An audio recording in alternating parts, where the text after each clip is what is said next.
Well, welcome to MurderHawg, episode, 2? See, I fucked myself up by making the first episode 0, so, yeah, episode 2. Alright, let's fucking have some fun today. Alright, today we're going to be going over cold start, taxi, takeoff, basic aircraft handling, and landing. We're going to cold start the jet. Now, I've already done a video on, scrambling. So if you don't give a fuck about all this and you just want to get in the jet and go as fast as you can and fire it up and just go, you can go watch the scramble tutorial video if you want. But this cold start is going to make you understand what and why we're doing as we cold start the jet. And now, I won't lie to you, it's been a hot minute since I've cold started an A10, but I'm sure it'll come back to me. And we're doing it live. Fuck it, we'll do it live like I always do. We'll do it live. Fuck it. Do it live. I'll write it and we'll do it live.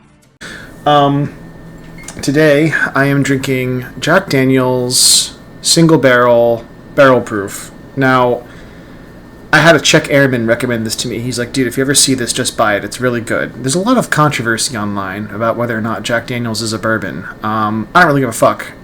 He recommended it, and I saw it at retail, and I bought it, and that's all there is to it. But now that I'm drinking it, it is really good. It does taste bourbon-y to me. I will say, though, it's fucking 126 proof. It's goddamn hot, man. It's hot as Booker's, but it doesn't really burn as much as Booker's, so that's cool. Anyway, yeah, let's get fucking started. So, I'm going to try and work systems into this as much as I can to really apply what we learned in the previous lesson. I know you're going, oh my god, please no more systems, but just bear with me. So first thing we have to do when we start the jet, oh yeah, small disclaimer, this is not the official way to start the jet. I'm not even using a fucking checklist. This is all from memory, but I just want to make it make sense. I spat a lot of information at you in the last lesson, and I want you to just kind of apply it. Us pilots were mostly learn by doing kind of people. So anyway, first things first, battery power. Alright, so not much you can see in the jet is powered by battery. You've got your landing gear indicators and your warning consoles powered by the battery, and that's like pretty much all you get. I guess this light over here, canopy unlocked. Most of the jet is powered by AC, so we're going to come down here and we are going to start the APU. You can hear that bitch powering up. There it goes.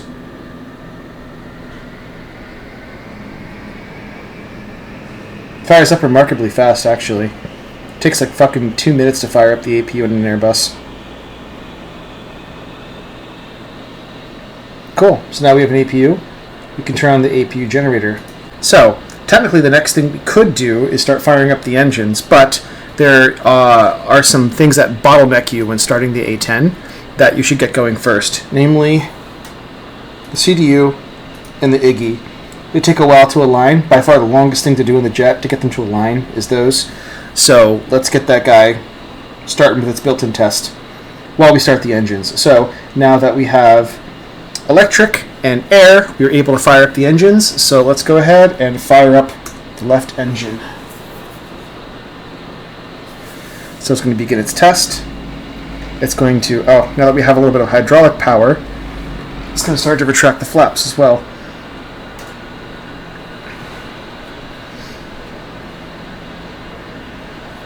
Oh, yes. So you're wondering right now, we've got a little bit of air flowing through the N1 section, but the engine's not lighting off. Why is that?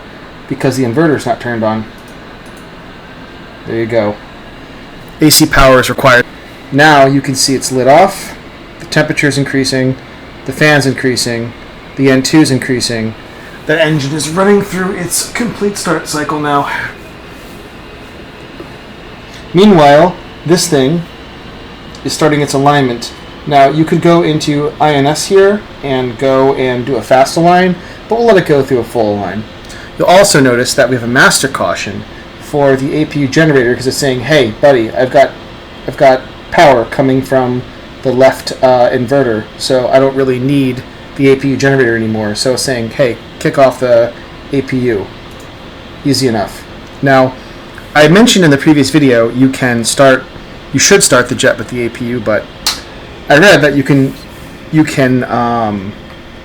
crossbleed the A10 as long as you've got 85% core RPM. So let's try a crossbleed start. Fuck it, why not? Let's have some fun here.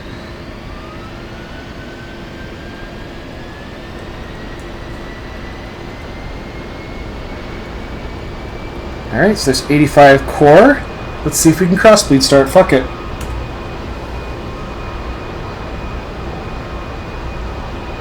Oh my god, is this gonna work? Yo! Here you have it, guys. The first crossbleed start that I've ever done. Incredible. So, crossbleed starts are modeled in DCS. Pretty fucking cool.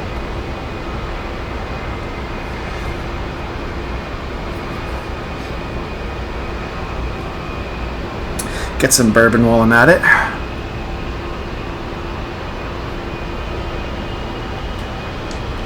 Look, ma, no APU. There we go. So we'll go engine to idle. Both engines are stabilized and started. APU is off. APU gen's off. Cool, moving right along. So let's get our screens turned on. You'll notice they're not turned on right now. That's because the computer is not turned on. So we'll turn on the KICU, and that gives power to the computer that runs these screens and all the systems behind the scenes. While we're here, though, might as well turn on the Joint Tactical Radio System and the IFC. IFC is the Integrated Fire and Flight Control Computer, so that's going to bring up our HUD. I remember talking before about the standby. Oh, there's the standby HUD. Look at that. I've never seen that before. So that's what the standby HUD is, I guess. This thing is still plugging away with the alignment. It's at 3.2, so it's actually already almost aligned. But we can go ahead and start getting the rest of the systems on while the KICU continues to power up. So, come back here. Transmit. Main. Both, actually. Transmit. Get all our radios powered up. These are as desired. We can turn on our SASs. Get sassy. We can turn on our anti-skid. That's going to stay on. Don't have an EAC yet. We'll get to that in a second. You can turn... the brightness is already up on that. You can turn on our countermeasure system. We go to man. Put on semi. Why not? Come down here. Auctions on. The lights as desired. Turn on our hammocks. The hammocks is fucking cool. I love the hammocks. Now, data cartridge. Oh, God, the data cartridge. So the data cartridge in real life is a little like USB drive. It's not actually a USB drive, but it functions like a USB drive where you can upload all of your mission coordinates, your Dismiss profiles, your weapons profiles, and everything else, and you load it, and you've got the TAD page, the Dismiss page, the TGP, and then the load page, and you can load all that, as well as the ARC-210 and the HEMIX, but we're just going to hit load all, and it's going to take all the data from that data cartridge and fire it up. Meanwhile, we've reached 4 minutes, align is ready, so it's a little dot next to nav is saying nav is good, so we will select nav. You see this thing come alive when I press that? We want the information to come from the IGI, so we turn the IGI on. Now we can arm our EAC. It stays armed, it's magnetically locked. All that's left is the seat. A-10's technically ready to fly, but there's a couple of the things that I like to set up while I'm still on the ground here. For some reason it defaults to the gun page, so we're going to hit HUD master mode until we get to the nav. Oops, went past it, nav. And then down here we're going to press status, HEMIX, and I turn, well, this is my personal HEMIX profile. I like everything on, oops,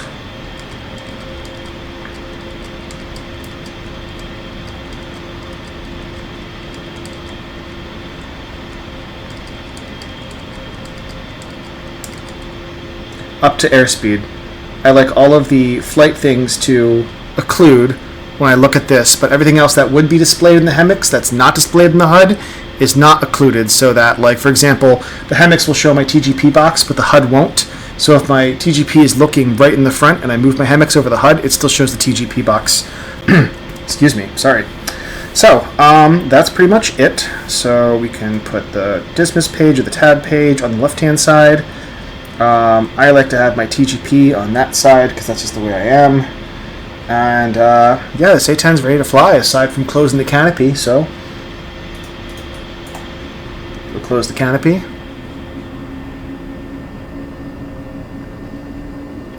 Canopy unlocked goes away. We have to turn the nozzle steering on with the nozzle steering button. We've got steering engaged now. And yeah, good jet. No caution lights. Ready to fly. Piece of cake. People think the A10 is a super, super, super complicated jet. And it's got very, very complicated avionics and all that. And, you know, it is. It's certainly not a simplistic jet, that's for sure. But it's really not a difficult jet once you understand it. So let's get some taxi instructions here. Let's see, we'll put lights to default, just so I got some lights. Looks like we're going to hook a right and taxi down that way and then make a left in front of those. What are those, B1s? I think those are B1s. Yeah, those are B1s. And we'll take off runway 3. And we'll do some handling, take the jet out for a little spin. Alright, so first things first, we're going to have to remove the wheel chocks. So we'll tell ground crew. Chief, remove the wheel chocks. The A10 has no parking brake of note, so that's a thing that Wheel chocks are now removed. you simply will never have. Let me check my notes, make sure I'm not missing anything. Obviously the A10 can be started a lot faster than that, but again, I wanted to make it systems to all make sense. Alright, so we'll go flaps maneuver for takeoff. They go to 7. And yeah, we're just gonna fucking fly. Let's go fucking fly. How much gas do I have? So right now it's showing only the wing tanks. We have a total of 11,000 pounds. A lot of fucking gas. We have no external bags loaded, as you can see. The main tanks, the wing tanks have about 2,000 pounds aside. The main tanks have about 3,500 aside. And total internal gas is, as you can see, 5.5 aside for a total of 11,000. Makes sense. So we'll keep it on the total internal fuel. That's the page I'd like to have it on. Alright, so taxiing the A10 is a lot like taxiing any airliner. Give it a little bit of juice. Get it rolling. Do a quick brake check. Brakes are good. A10s like to taxi to the right because the nose gear is offset to the right to compensate for the gun. So always make right turns.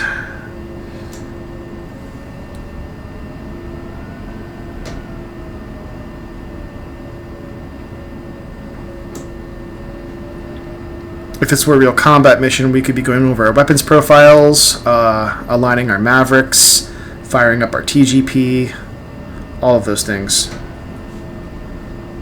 Why do I have a pneumatic flag on my altimeter? Bleeds on. Odd. You could stand to turn the pitot heat on. Altitude source. Let's put the radar. I like the radar altimeter more, honestly.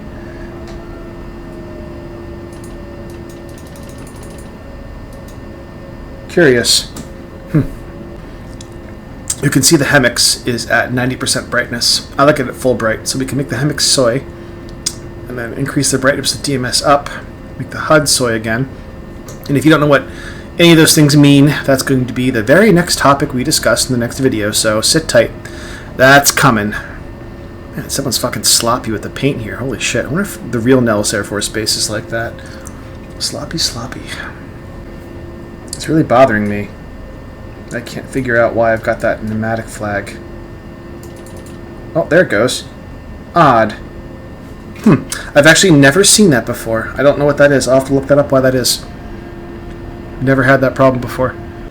For a while, these binds weren't working for these. And I'm actually the guy who reported them on the forums, and the ED forums. They fixed them like 6 months later. So the A10 does not get a whole lot of love these days. Eagle Dynamics likes their, much like the Air Force, their fast pointy jets, and the A10's starting to rust from disuse, and the bugs are piling up, but I'll always love the A-10. It's the coolest fucking jet there is. I'm sorry. I don't care what you think or what you say. Nothing will ever take to the skies that is more fucking violent than an A-10. Yeah, I know, we've got nuclear bombs and tungsten rods you can drop from orbit, but there's something just viscerally, violently destructive about a really, really big fucking gun that fires really, really fucking fast. If you don't know what I'm talking about, you're probably just not as autistic as me. So, take a look at the dismiss. God, we're actually loaded pretty heavy. 2 laser Mavericks, 4 CB-105s for 1,000 pounds, lightning pod, jamming. This is actually a full-blown combat loadout, and we have full gas. So this A-10's actually pretty heavy. We're probably pretty close to our max takeoff weight. The A-10 can carry like 22,000 pounds of ordnance, 11 fucking tons of ordnance. 11 fucking tons of ordnance. It's a lot of goddamn bombs, man. And missiles. And rockets. And various other implements of destruction. We'll get airborne. We'll do some handling with this full combat load. And we'll drop the... we'll emergency jettison our stores. And then we'll see how it handles after that. Okay.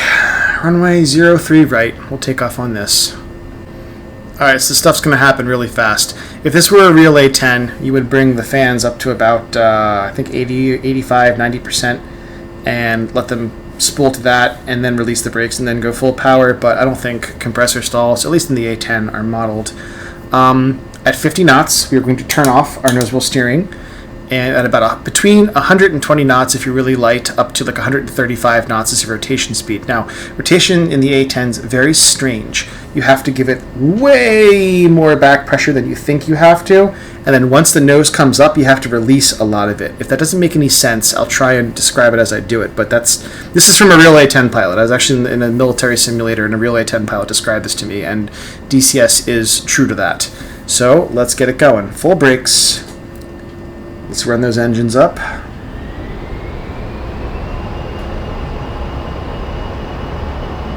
80. Brakes release. Max. Doesn't go much higher than 80. We are in Nevada, which is not exactly the most environmentally friendly airport as far as humidity and heat goes. 50 is airspeed's alive, so nose wheel steering's coming off.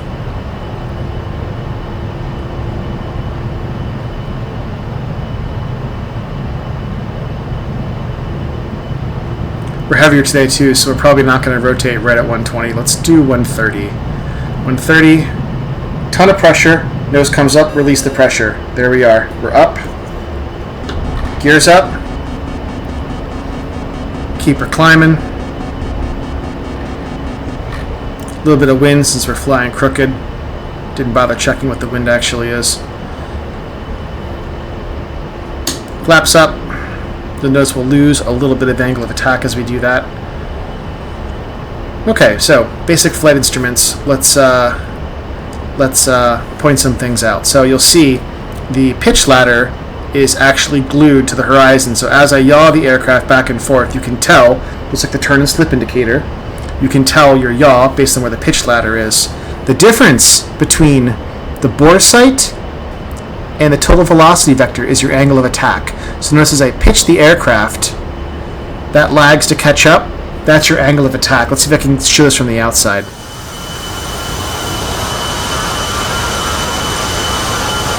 Yeah, it's kind of difficult to see, but basically as you pitch the aircraft, it takes a second for that total velocity vector to catch up. You'll eventually develop kind of a feel for it, but, well, it's a little counterintuitive at first.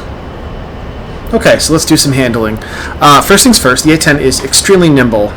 It really likes to roll. It rolls very, very, very quickly, and it's very authoritative, or it's very, very good at responding to pitch commands as well.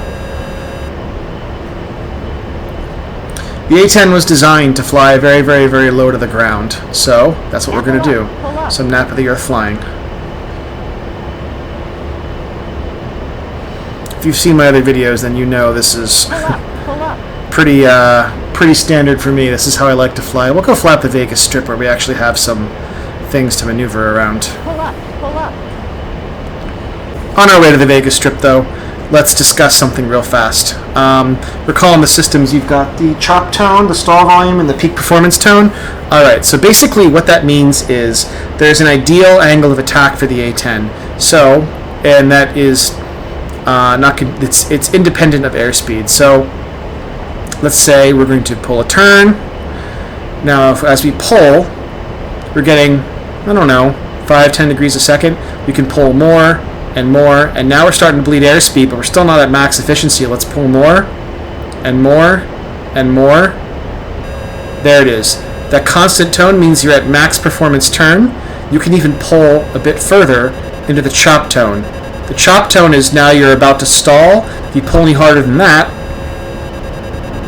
you accelerate stall the aircraft, and it departs controlled flight. It really doesn't like that. Now, I will say, let's get a little bit of airspeed back here before I start doing anything too more aggressive.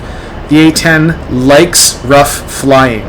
Yes, you heard that right. The A10 likes it rough. So, you'll see me making these nice little stick adjustments. Nah, man. Throw the stick. Throw it as hard as you want in any direction. You could yank it pretty hard as well. See, I yanked pretty hard into that, and I got to the chop tone right away. That's okay. The A10 likes it. Don't be shy. Throw the stick around. I know you worry about overstressing your mud hen or getting past the 9G limit in your fucking Viper. Fuck that shit, dude. Manhandle the A10. The sooner you get used to it, the better. That's how the A10 was designed to be flown.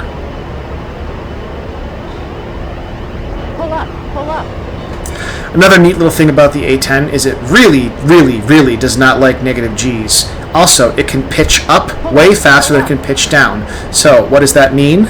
Well, I'll show you. So let's say we're going to go over these houses and get close to the ground as fast as we can. We're going to pitch up, and instead of pitching down, we're going to roll upside down, pull, and roll out. That's the maximum way to pitch up and then pitch right back down again.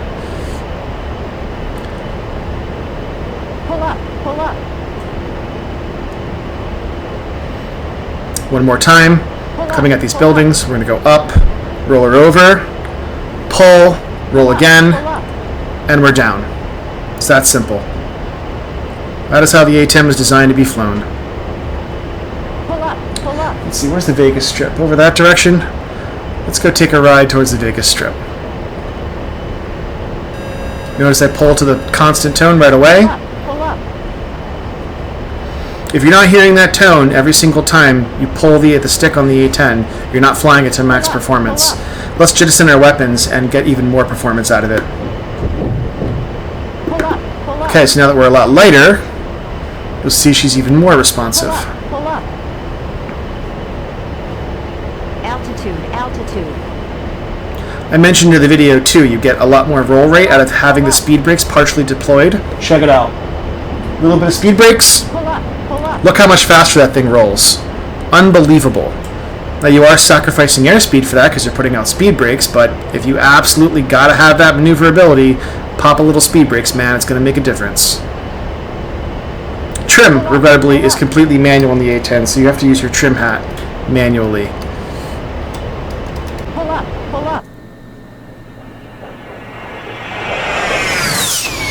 I love me some A10. Alright, let's take her down the strip. Let's cut around the Tromb Tower. The Tromb Tower. I hear Trump is running for president in 2028.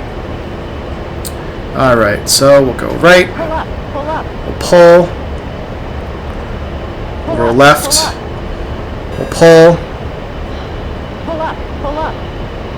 Head down the strip. Let's come around this building, why not? Pull up.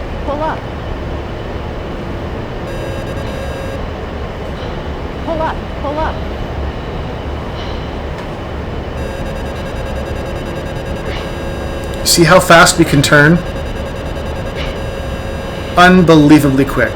Now, the A10 does have G limits, but it's really hard to get to them. So far, I've only pulled 5G, just about 5G, and I've only gone negative about 0.6G. Yeah, about 0.6G, so trust me, you can throw the stick around way more than you think you can. I highly recommend you do this. Just take an A-10 out for a spin and fly it around as aggressively as you can and just really, really get a feel for how it goes. Because chances are you're not putting it through the paces it deserves.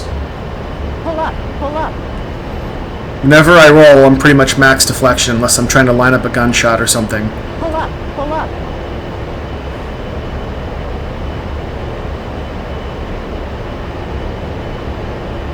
Pull up, pull up. Alright, let me get some altitude. Mostly because I want to drink some bourbon, and I can't be taking my eyes off the sky while I'm that low to the ground.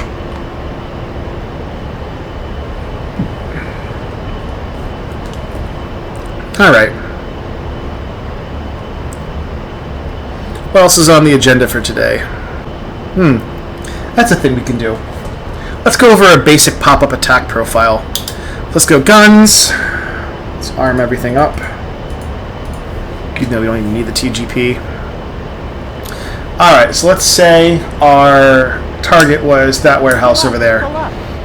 So typically, the way you'd run in and attack something Altitude, altitude. is you keep it at your 3 or your 9 o'clock because the A-10 has really, really shitty visibility out of its, let's not crash into that, out of its 2 o'clock and 10 o'clock because of these giant canopy spars. So we're going to pop up.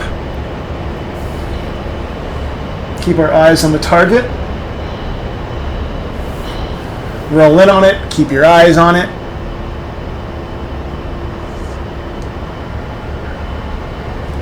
Roll out. Inside 2 miles. Let's see, is there a car in the parking lot? I'll aim for the middle island there. Line her up. Now attacking vehicles is fine. Mill triggers, pack 1. But for a tank, you want to be inside 0.7 or less. 1001, 1002, off. Pop flares. Altitude, altitude. And that is your basic gun pop-up profile. Never, ever, ever overfly your target. Well, at least you're not supposed to. There's an expression, I forget where it's from. Shoot them in the ass with the cannon as they pass, is what they say. Don't ever, ever, ever overfly your target. You don't know what's on the other side of it, and they have a great shot at your engines with heat-seeking missiles if they do.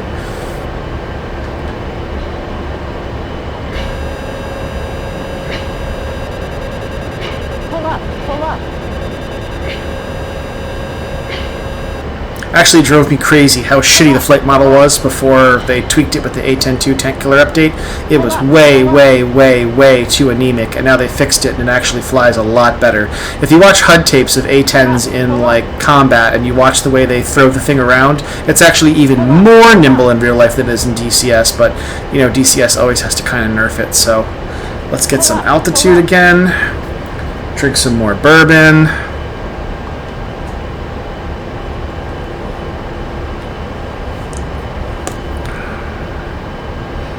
What else is on the agenda for today? Alright, let's do some stalls for the shit of it. Why not? Let's safe up the weapons real fast, though. Not that one. There it is. Okay. So, stalls in the A-10. Let's do it. Throw out some speed brakes. As you can see, about 3 seconds from open to close. Or from completely closed to open. Let's put the total velocity vector right on the horizon to maintain our altitude. See, we're descending right now. We don't want that. It's bitching because our gear's not down. Let's close the speed brakes. I'm getting a little bit of stick shaker action right now. 135, 130, there's the constant tone, there's the chop tone indicating an impending stall, see the angle of attack increasing, the rudder is still pretty effective, ailerons not so much, as you can see.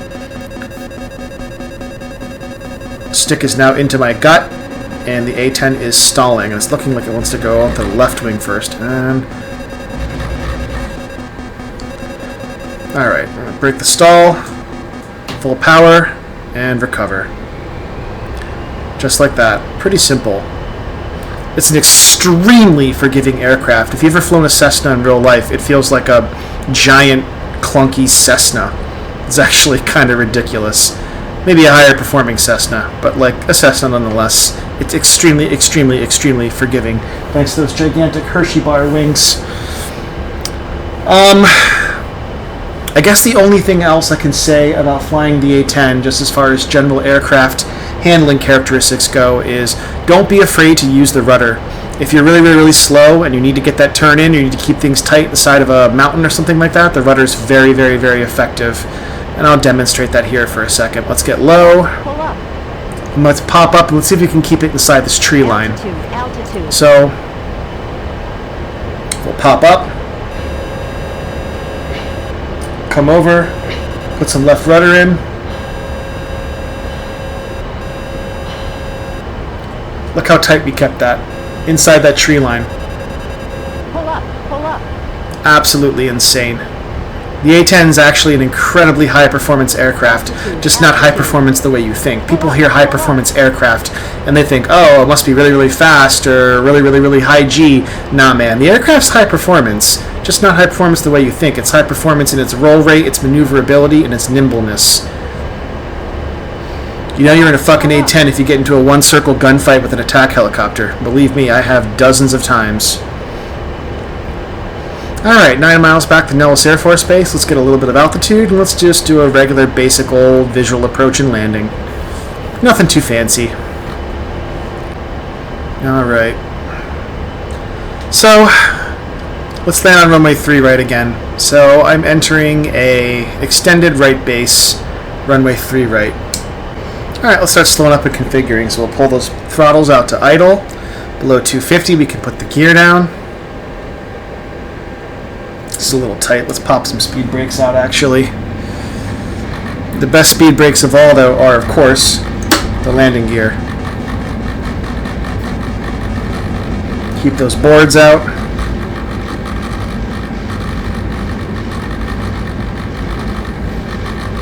Let's turn final. This is a pretty aggressive approach, but, fuck it. We're in a simulator. Below 190, flaps maneuvering, and flaps full. You'll see we have our angle of attack indicator. That's telling us that we're fast and we can pull a little harder on the stick. It's annoying because the Russian angle of attack indicators are backwards, so I always get the two confused. As we continue to slow, though, saying we're a little fast but on speed. Now we're on speed. Now what we're going to do is actually add power instead of closing the speed brakes. And we'll close the speed brakes a little bit, right about there. The reason we do that is because, let's get a little more speed in there, because it is faster to close the speed brakes than it is to spool the engines up. So in the event of a go-around, it's faster to slam those throttles forward and close the speed brakes. You'll get your performance back way faster than if you were at idle thrust with no speed brakes and you go from idle all the way to full. Alright, gears down, flaps down, put the total velocity vector right on those landing markers. We're on speed, that's exactly what we want. Right about here, we're going to slowly begin our flare, and ooh, just popped up there a second ago. Pull the power to idle, and let the aircraft settle on the ground. Now we're down. We're going to hold the nose up for maximum aerodynamic braking. We can get our last 100% of flat or speed brakes. There's max speed brakes. Sticks into my gut right now. We're still able to hold the nose up. 70. That's it. We can bring the flaps up to give us even more performance, more weight on wheels. I haven't even touched the brakes yet, but while we're at it, let's do a anti-skid demonstration. So these are my braking, my brakes. Let's go max braking, and you can see the anti-skid working. Clicking off the brakes to make sure we don't lock the wheels, and look how fast we stop. Below 50, notice steering's turned on. We're in the middle of the fucking desert, so it's hot. Let's crack this goddamn canopy.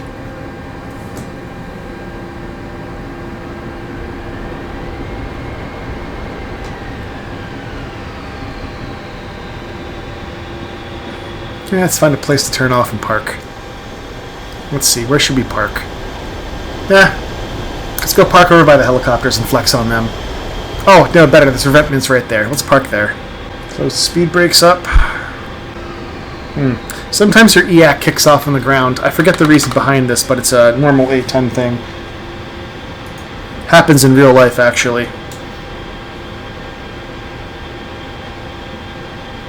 Pretty much any damage the A10 is going to bust or kick you, and then anything upsetting that's going to kick off the EAC as well. The EAC is probably the most sensitive thing on the aircraft. So, let's head up this way.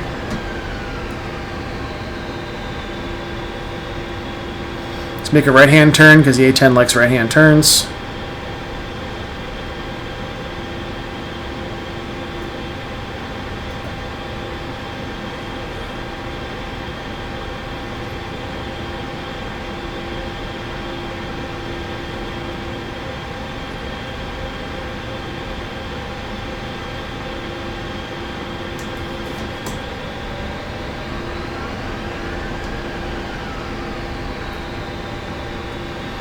Little crooked, but who cares? Alright, so let's shut her down. I've actually never really shut the thing off, so let's turn off our screens.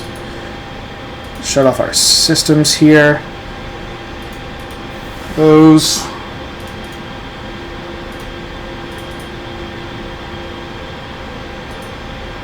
Oops. There we go. Off. Off. That's off. Let's go off. Off. Off. Alright, let's kill engine 1 and engine 2.